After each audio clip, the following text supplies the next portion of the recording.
ছোট ছোট শিশুদের নিয়ে এভাবেই বারান্দায় রাত কাটাচ্ছেন রিকশা চালক একরাম হোসেন। ঘরটা নিজের হলেও ৮ দিন ধরে সেখানে ঢোকার অধিকার পাচ্ছে না এই পরিবার।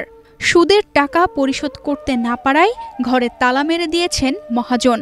এ কারণে ঝড় বৃষ্টির মধ্যে সন্তানদের নিয়ে খোলা বারান্দায় দিন ও রাত কাটাচ্ছেন একরামের পরিবার। এই যে এখন আপনারা দেখতেছেন, এই যে চেয়ার টেবিল আজকে 6 দিন 7 দিন হয়ে গেছে। এই যে একটা মুসল্লাগায় বাইরে পড়ে আছে, তার কাছেও যে লোক স্ট্যাম্প টালাটা দিছে ওই লোকের কাছেও যাবো হয়েছে। আয়সা বুড়িমার রাত্রে জ্বরে বিজি রোদে হুয়াই ওনারা এখানে বসবাস করতেছে।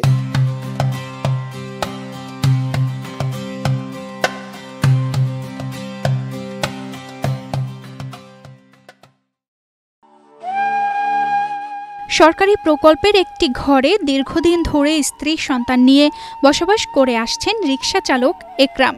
৬ বছর আগে তোফায়েল আহমেদ নামে এক ব্যক্তির কাছ থেকে সুদে ৬০,০০০ টাকা ঋণ নিয়েছিল রিকশা চালক একরাম। টানা কয়েক বছর এই ঋণের সুদ পরিশোধ করে গেলেও তবে অভাবের কারণে এরপর আর পেরে ওঠেননি তিনি।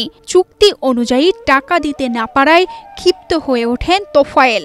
এনজিওর কাছ থেকে ঋণ নিয়ে মূল টাকা ফেরত দিতে চেয়েছিলেন একরাম, তবে পাওনাদার তোফায়েল তাতে রাজি না হয়ে উল্টো ঘরে তালা মেরে দিয়েছেন।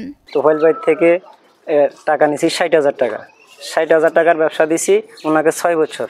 ৬ বছরে প্রতি বছর আমি তাকে ২৪,০০০ টাকা করে পেমেন্ট করে গেছি। ২৪,০০০ টাকা পেমেন্ট করে যাওয়ার পরে উনি ২০২১ সালে ৬ বছর ব্যবসা দেওয়ার পরে 7 বছরের টাইমে তার কাছে আমি মাথা নত করি মাপ চাইছি। মাপ চাই ওনাকে বলছি যে ভাই আমি মূল টাকা চালান ব্যবসা টাকা দিতে পারতেছি না, আপনি চালান টাকাটা নিয়ে যান। কীভাবে নেবেন ভাই? আমি একটা এনজিও কিস্তি নিছি, আপনি বললে ওইটা আমি উঠে দেবো। উনি উচিতভাবে গালাগালি করি উনি আমার টাকাটা চালানো নেই মুনাফার জন্য। উনি কী করছে, আমার বাড়িতে ওয়াইফ ছিল, ছেলে মেয়ে ছিল, আমার ঘরে টালা দিয়েছে আমার বউ বাচ্চাকে বাই করে।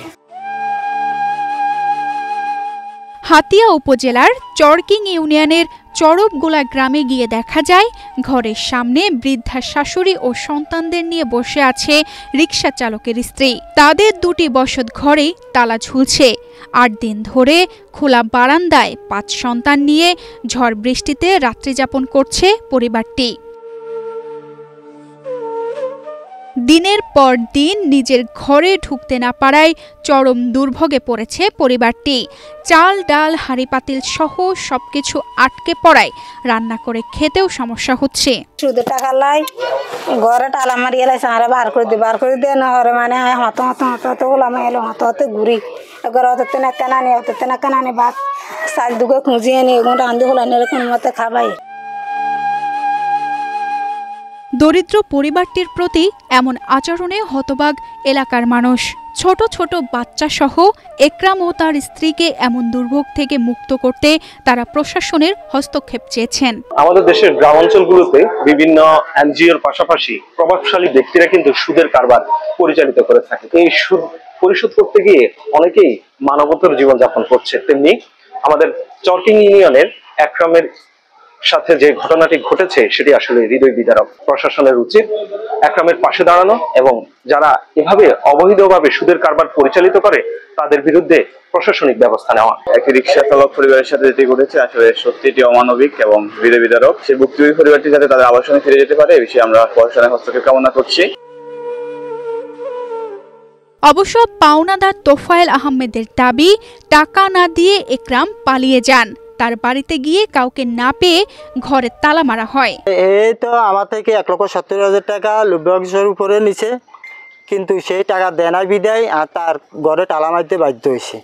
আমার টাকাটা দিয়ে দিলে আমি তালা খুলে দেব।